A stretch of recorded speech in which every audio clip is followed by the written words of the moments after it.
Learner সাকসেসের পক্ষ থেকে সবাইকে স্বাগতম।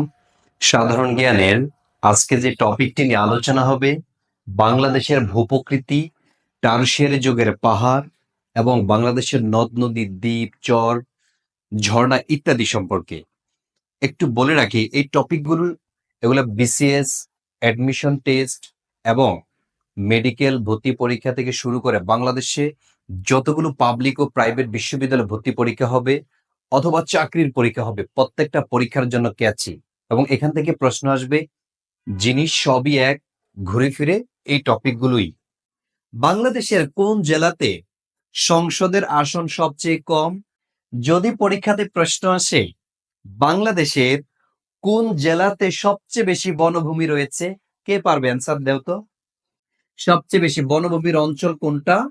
সেটা হবে পার্বত্য অঞ্চল। আর এই ভাওয়ালগড়ের মাটির কালার হচ্ছে লাল লাল। প্রশ্ন হচ্ছে ভাইয়া, ঢাকার মাটির কালার তো লাল না, এগুলো দিয়ে সাদা।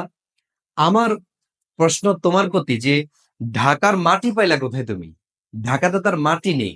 মানচিত্র বুঝে যদি নদ নদীটা একবার মাথায় ঢুকাতে পারেন, জীবনে আর ভুল হবে না, জীবনেও না।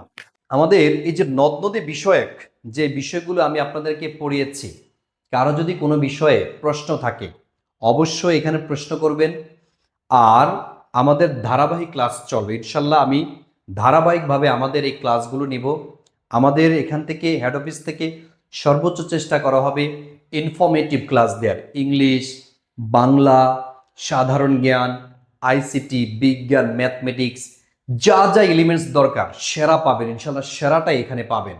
আমরা চেষ্টা করব যে আমাদের এখানে যারা অ্যাডমিট হবে তাদেরকে সর্বোচ্চ সার্ভিস দেওয়ার।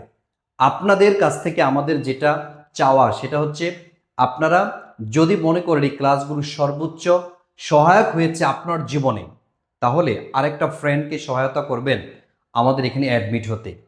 আর যদি কোনো প্রশ্ন থাকে অবশ্যই কমেন্টস করে জানাবেন। আমরা হচ্ছে কমেন্টসগুলো দেখব, তারপর হচ্ছে অ্যান্সার দেওয়ার চেষ্টা করব, সর্বোচ্চ চেষ্টা করব। তো যারা এতক্ষণ পর্যন্ত আমাদের এই ক্লাসগুলো দেখেছেন, সবার সুস্বাস্থ্য কামনা করে আজকের ক্লাসটি আমি এখানে শেষ করছি। আল্লাহ হাফেজ, আসসালামু আলাইকুম।